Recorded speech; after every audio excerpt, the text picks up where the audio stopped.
Hello, and welcome to Cyberhook. It's not Minecraft, which is new for this channel, even though it's still like 2 months old.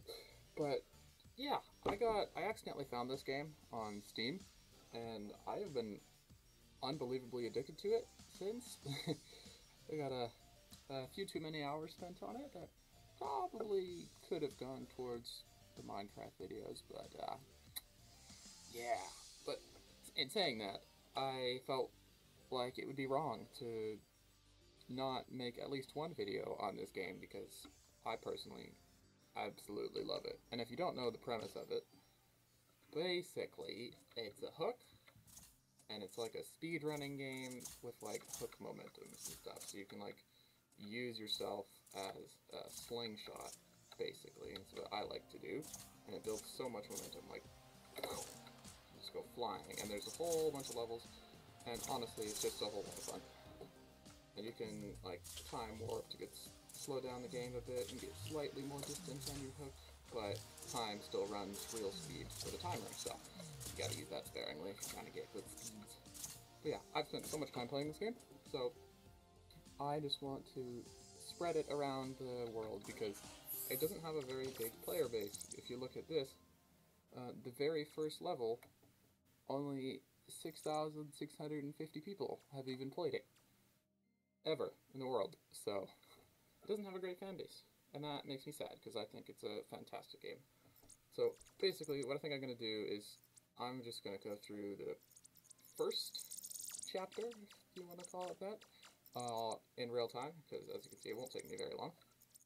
And I'm just going to basically do it in one attempt. I'm not trying too hard to get personal best or anything, but that's what I'm going to do, and then from there I'm just going to play through the rest of the game on my own, and I'll save the replays of the stuff that I feel is cool, and then I'll kind of throw that in later, so let's get to it.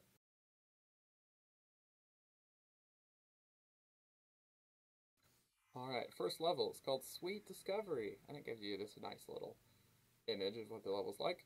Basically, this one's just teaching you how to play the game, but you know, I've kind of beat the game already and know how to play it, so I can do it pretty quickly. Yeah, but that's the purpose. Oh, look at that! I actually got a personal best there. What do you know? I don't know if that was hard to watch or anything. This game is a little bit fast-paced and such, and it doesn't seem like it records very well. But yeah, I'll work with what I got. I think it's arguably cooler to do it the fast way. Like, this level, honestly, is kind of crazy. When I first started playing the game, there's a cutoff of like 30 seconds to get 3 stars on it. And I spent forever trying to get to the 30-second mark. I just couldn't, no matter what I did. And, well, now I'm slightly much better at the game, so 30 seconds isn't quite so hard anymore. As you can see, I was about to beat it in 23. And that's not even, that's nearly a personal best. And that's 95th in the world. Top 100, baby. Woohoo. Oh, okay. And the last level is going to be called Residue Processing, and it's actually a secret level that you have to unlock by collecting all this stuff that's hidden around every level in the first chapter. It's like this weird yellow stuff, and it's in secret places all over. Like, the one in this map is all the way outside the map, and you have to try to get there. So it's like a little scavenger hunt, and I thought that was lots of fun. So I'll also be showing you that one, even though it's not given to you right off the bat in the base game. But yeah, as you can see, all the levels are quite different, and there's all sorts of different shortcuts, especially later on. In the first world, it's all, you know, pretty basic because this is supposed to be teaching you how to play the game. But yeah, I had a lot of fun on this one when I first started, especially because the very first thing I tried to do was skip the yellow wall so I don't have to go all the way around. And of course you can, because this game has so many shortcuts. It's basically, you can do anything. If you can think of it, give it a try. It's probably possible, and it can save you so much time. And I might show one clip of like a world record run on this, because they are so much better than me, and it makes the game look so cool. I think there's only a couple levels left in this first world before I cut away and just show you all my best runs from from me playing through the rest of the game in a minute. I'm gonna do it all today. I'm not gonna show you stuff that I've done, you know, like last week or something. I'm just gonna do it all fresh today, so you get an idea of what I'm capable of and what the game is like in general. Okay, this is also a really cool level. It's got a massive shortcut that I figured out, and I felt so proud of figuring out, but it's very inconsistent. At least I can't get it consistently. If you wait as long as possible, hook that, swing, jump. Nope, see, oh, I missed. Couldn't quite get there, but you're supposed to go all the way up there, through the tower, around there, but I'm too cool. I figured out how to do it a better way. Try again. Nope, I messed up. Okay, how about let's just cut until I do it properly.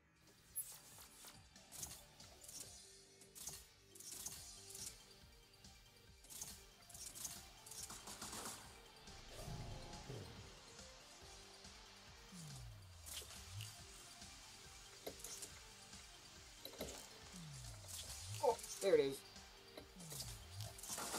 Oh, see, it's just so satisfying. I love it doing that. That's why this game is so great, because you can just slingshot yourself off of certain things and skip half the level. It's crazy. Oh, actually that is the last level. Cool. Yeah, this one, like I said, this is the secret level, so you're not, this one doesn't actually come with the base game. You have to unlock it yourself, but it's pretty cool. There's all sorts of stuff happening, and it kind of introduces stuff that you don't see till later in the actual like, story of the game. Yeah, you don't actually see all this stuff until later in the chapters. Not all, like moving parts, and I don't think we've run into any of the clear blue walls here, or any giant crushers. And these roll guys, yeah, the game gets unbelievably harder. Like, especially in the last world, you can tell the difficulty goes up, like, so much. It gets kind of absurd, honestly. So, I can't wait to actually show you guys those levels, because, they take a lot more than just one attempt. Unless you me, of course. I do everything first try, because I'm amazing at the game. Just like this is, of course, my first try. I'm nailing it, nailing it. Nailing it. Okay. Messed up there at the end, but it's all good. It's only 0.04 seconds off my best, so yeah, that is the entire first chapter. And like I said, from here on, I'm just gonna throw together a couple of my highlights from whatever I can do in the next, I don't know, hour, 2 hours. I don't know how long it's gonna take. I'm not gonna do the DLC. Yeah, the DLC starts in here. But I'm not going to do that in this video. I might do a different one on it. We'll see. Depends on how I feel. But yeah, enjoy the next few clips, whatever I put together. So I actually had a really hard time picking which ones I wanted to save. So I might not actually show you all of these. And there's so many that I wanted to show you, but there's just too many levels in the game. I can't possibly show all of them. So, first one that I do actually want to show you is called Phoenix, and here's a little preview of it.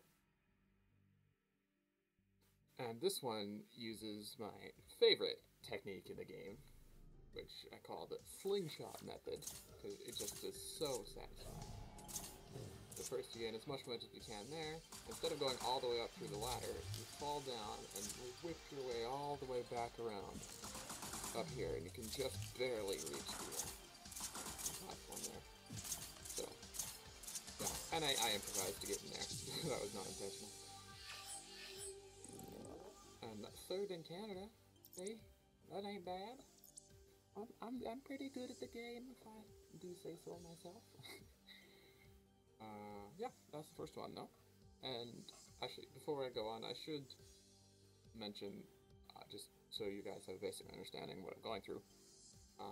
There's a few different types of blocks in the game. The blue ones are just like your basic grapple block. You can grapple off of them, you can touch them, you can do whatever you want. They're just basically a block. And they have a clear variety that you can grapple on and like go through. You saw those in the level just then.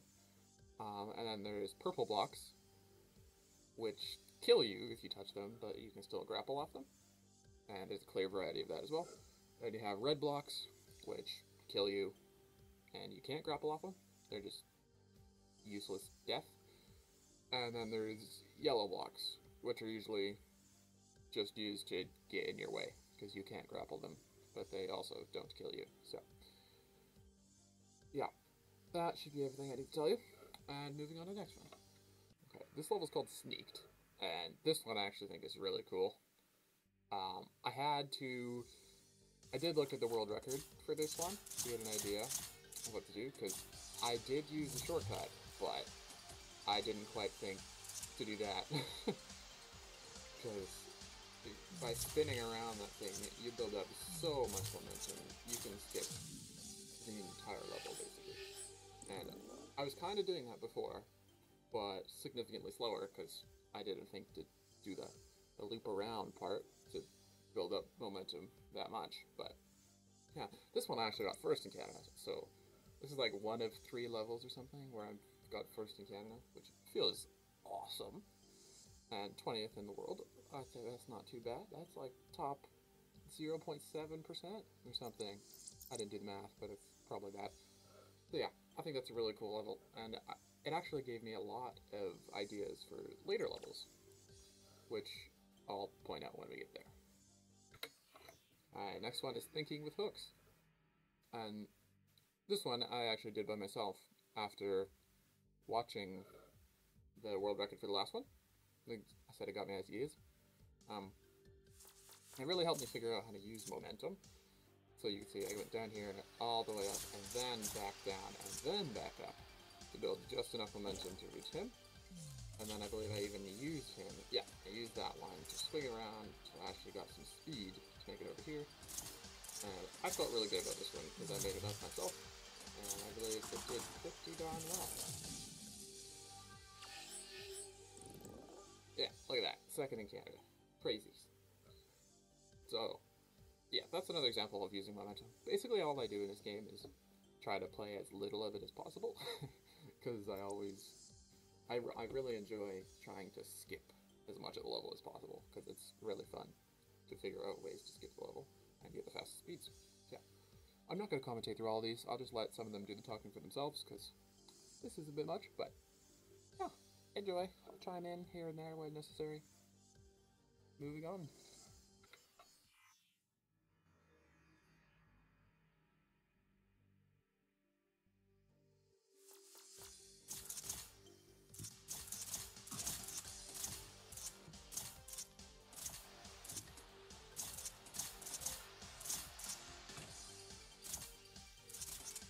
Yeah, you can say I actually screwed up there, but I still ended up getting a decent time. I have a better one, but like I said, I didn't really want to use a past replay. I wanted to do it all, like, today, so there is a better version of that I managed to do, but that one's not too bad. Obviously, I would have liked to not hit the wall, but what do you do? This one's another example of building as much momentum as possible, that I also, half of it I learned from world record, half I made up myself, so enjoy this one.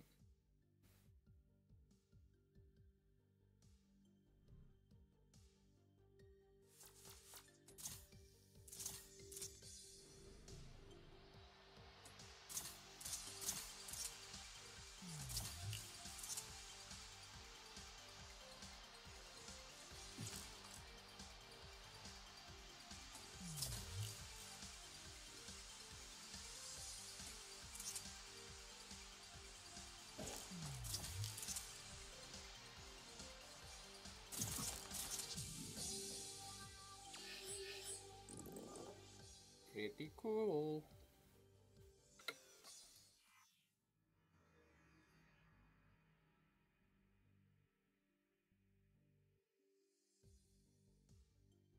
This one's really weird, because there's so many different paths you could take, but I think I found the best one, and executed it rather perfectly, if I do say so myself.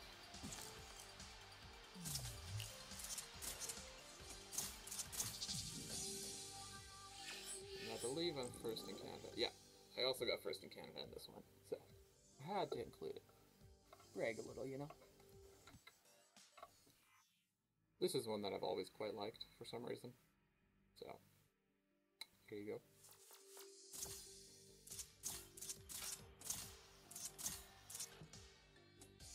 And it did just glitch there.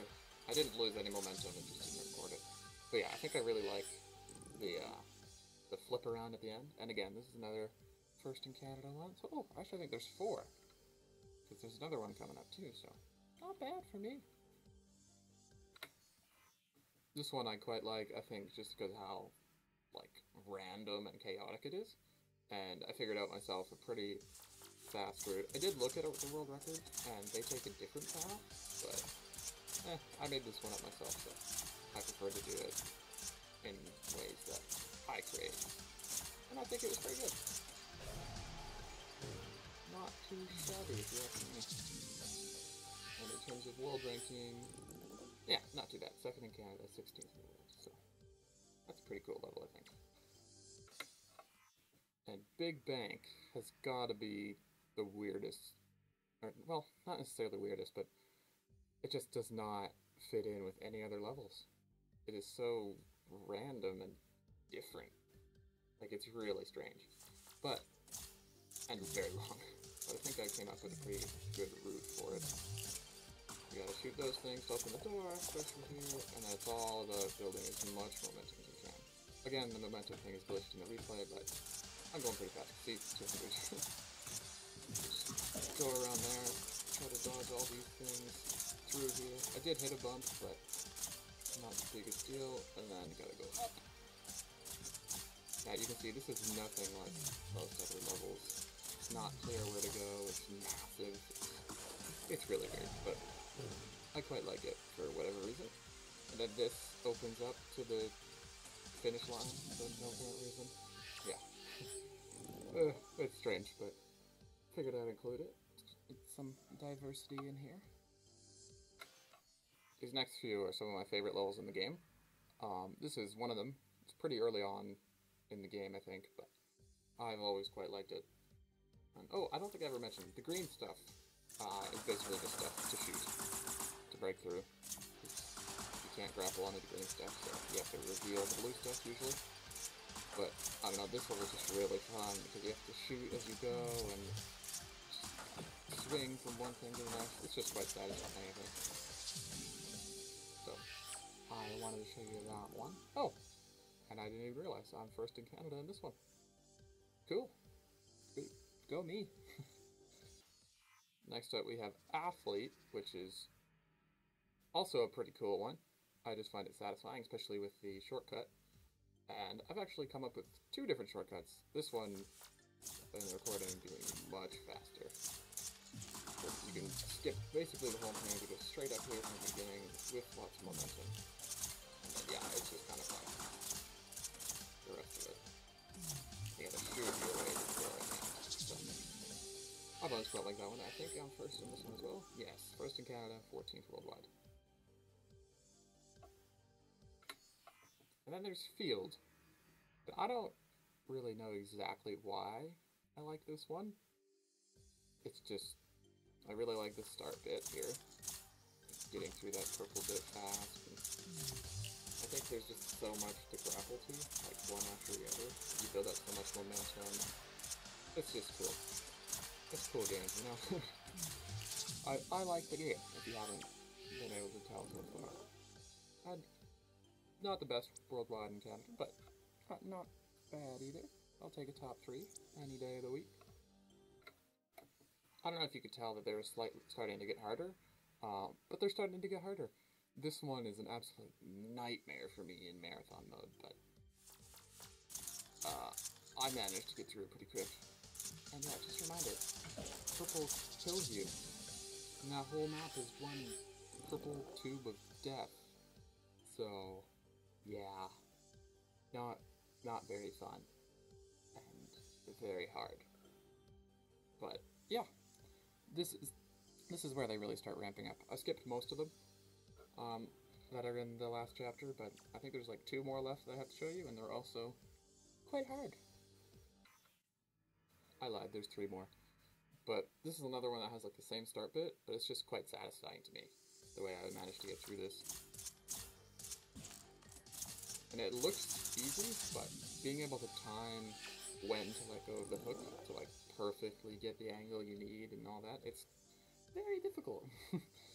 See for yourself if you get the game, but yeah, I thought that one was pretty cool, and it's nice and quick, so. And then we have good old-fashioned Cube of Death. This one is, yeah, as you can see, the later levels, they just basically make everything something that can kill you. So even though I go through this quite quickly, there's many things that I'm dodging that can kill you, and it's quite intense. And it's levels like these and the last one I showed you that really make marathon mode, and that's where you have to play through every level in a row. It's like rapid fire. I'm trying to get a sub 30-minute time, and I keep missing out, and it's usually just because of these last few levels. Because it's just so easy to die, and dying wastes so much time. So, it's rough. But, yeah, I think there's just one last level for me to show you. And it's the last level of the game, actually. Alright, finally we have this, which I beat in about 3 seconds. And yeah, as you can see, more purple stuff. Another Tube of Death. But if you do it super neatly, like that, boom, done in 3 seconds. And that is another first in Canada, 6th worldwide. Pretty proud of this one, but not something that's easy to repeat, especially in marathon mode again. So yeah, that is the last level of the base game. There is a bunch more levels in the DLC that actually kind of wrap up the story of the game, but I think I will do those on another day, or not at all, because like I said, I don't think a single human being is going to view this video, but if they do, let me know if you want to see more down below, I suppose. But yeah, that has been the game. I hope you enjoyed. It's something new. It's not Minecraft that I'm used to recording, and I don't actually know how this video is going to end up in the end, but I don't know, I just really wanted to make a video on it because this is what I have spent a lot of my time playing in the last week or 2, so. And I really think it deserves some more love. This is such a fun and fast-paced game, and I really wish more people played it. I know that might be something different towards that, but if it does, a single other person who plays this game, then I'm glad, because you should. It's real fun, and that's all I can really say. Try the game, you won't regret it. I will see you in the next one. Peace.